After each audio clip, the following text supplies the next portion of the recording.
Hey, today we're going to run through the components of solar, starting with the one that everybody's familiar with, the solar panel.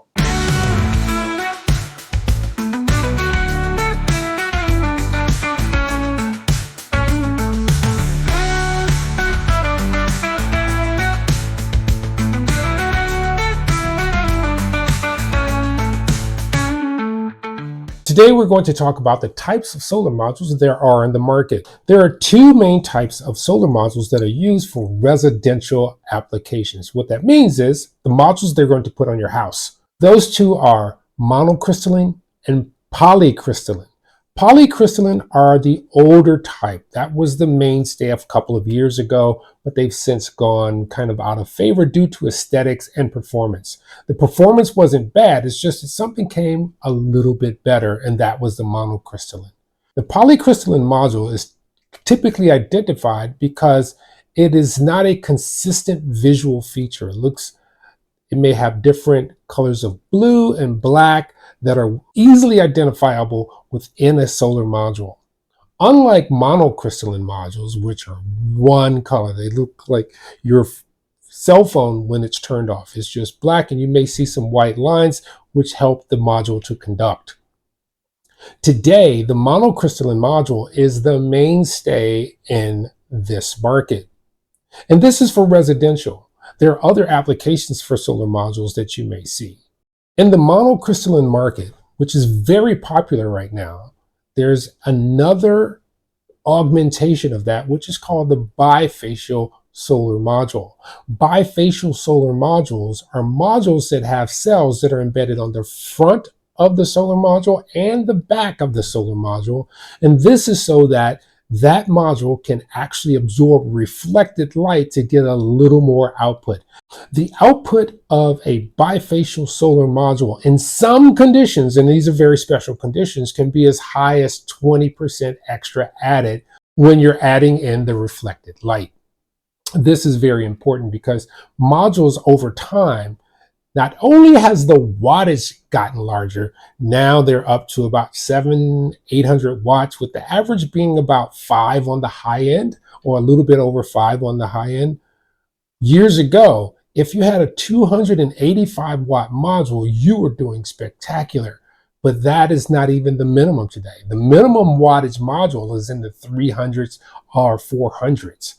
So we've come a long way in just a few years in the power output. What does that mean for you? That means usually you can put less modules on the roof to get the same output you would have had to do years ago. You don't need to take up as much space. There's a caveat to that. Some of these modules are pretty large. They take up a lot of space. They've almost doubled in some cases in size.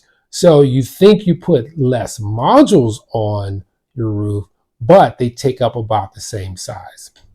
Here's the plus for that. The cost has come down. The cost per watt of a module has come down. So that's good for the consumer or those who are thinking about getting solar.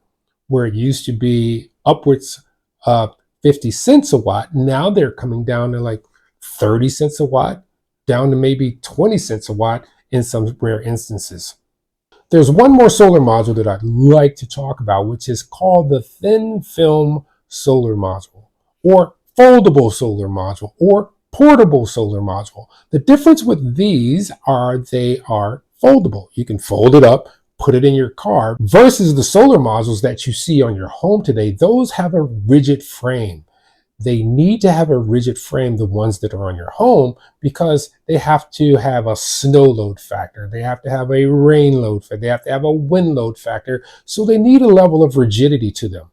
Unlike the thin film modules, which can be used when you go camping and you want to charge up your phone, you want to charge up your extra charger for your portable battery, you want to use it for your solar generator to keep it charged so you can be like me and have coffee when you're out in the mountains.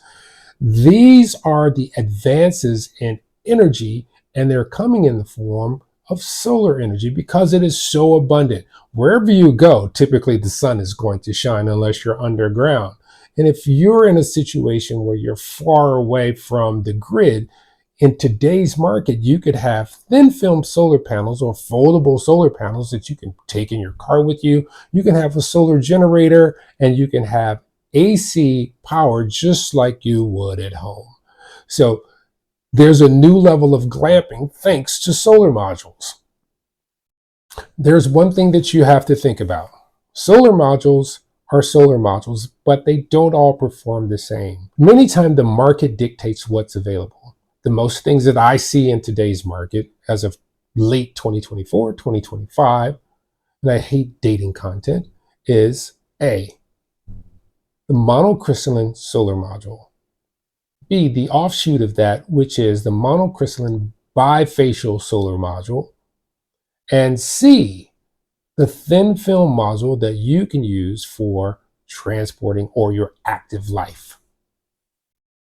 But when it comes to modules for your home, there's a variety to meet every need for your life.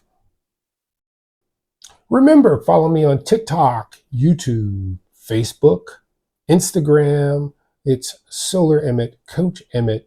You can find me everywhere, or you can just look in my bio. But the big thing is subscribe and share. If there's someone who needs some information, or if you have a question, you can always send me an email, or you can just put it in the comments. I'd be happy to answer. Been doing this a long time, and I appreciate you.